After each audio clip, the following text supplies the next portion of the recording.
भोगी नहीं, रोगी नहीं, योगी बनो रे। भोगी नहीं, रोगी नहीं, योगी बनो रे। और एक लाइन है, दीर्घ श्वास लेना और छोड़ना है भस्त्रिका। आप योगासन करके भी अपने सेहत को और अपने जो है शरीर को स्वस्थ रख सकते हैं। योगासन करने से आप जो है कम उम्र के भी देख सकते हैं। तो ये योगाचार पुरुषार्थी पवन आर्या से जानते हैं कि ये कौन कौन से आसन कर सकते हैं जिससे बढ़ती उम्र में भी लोग जवान दिख सकते हैं। व्यायाम, रनिंग, वॉकिंग करते हैं हम लोग, बहुत सारे एक्सरसाइज करते हैं।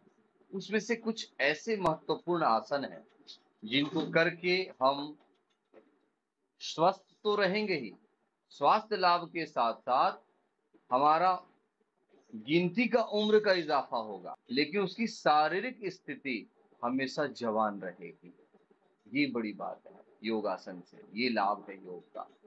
ये हमने पाया है, अनुभव किया है। तो उसमें से कुछ आसन है जैसे गोमुख आसन, सर्वांगासन, पश्चिमोत्तानासन, शीर्षासन, चक्रासन। ये छोटे बड़े सभी करते हैं, ऐसे बच्चों को तो कराते ही हैं, बच्चों के लिए स्पेशल है। और हम शुरू से यदि अभ्यास इसका करते हैं तो आगे चल के हमें कठिनाइयां नहीं होती है। देखिए, कोई भी योग आसन, प्राणायाम, अभ्यास आप बहुत जल्दी सीख जाते हैं। बस आपको अभ्यास में नियमित बनना पड़ेगा, नियमित रहना पड़ेगा, तब जाकर के आप अभ्यास को अच्छा कर सकते हैं। और करते करते आप देखेंगे कि आपका शारीरिक रोग दूर हो रहा है और आपके चेहरे का ग्लो बढ़ रहा है।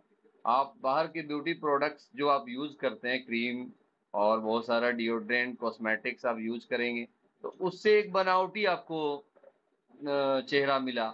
लेकिन आप योग करके, आसन करके, व्यायाम करके आप नेचुरल, प्राकृतिक आप सुंदर दिखें।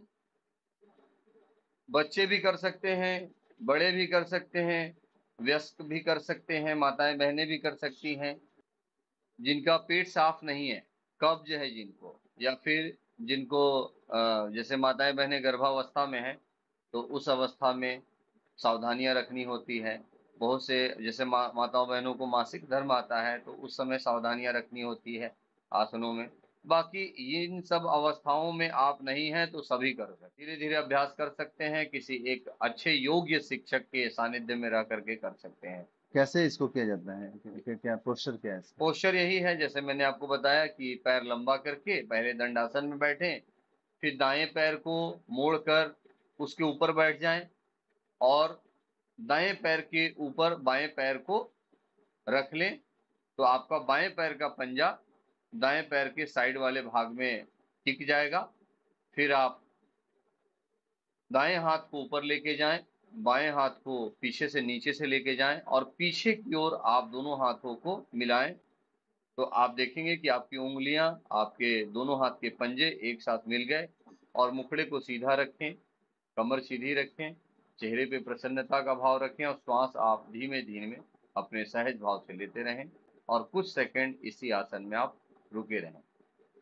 कुछ सेकंड रुकें, अपने सामर्थ्य के अनुसार 10, 20, 30 सेकंड तक रुकें, आधे मिनट। इसको अधिक से अधिक आप 2 मिनट तक लगातार कर सकते हैं। इसको करने से आपका सारा सिस्टम जो है भीतर का वह ठीक होने लगता है, बिगड़ा हुआ। प्रातः काल करें, जिन्हें भी करना है खाली पेट करें। प्रातः काल शौच आदि से निवृत्त होकर खाली पेट रहें। सर्वांगासन जो है वही दंडासन में बैठकर दोनों हाथों को कमर के पास रखा और धीरे धीरे दोनों पैरों को ऊपर उठाया।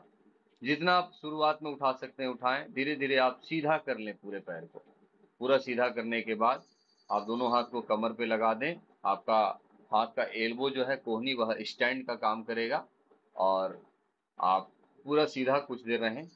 सबसे बड़ी बात, चेहरे की रौनक इतनी खिल जाती है, एकदम खिले हुए गुलाब को आपने देखा होगा वैसी सुंदरता आ जाती है शरीर में। और आप बुढ़ापा आपका तो चला ही जाता है मानिए।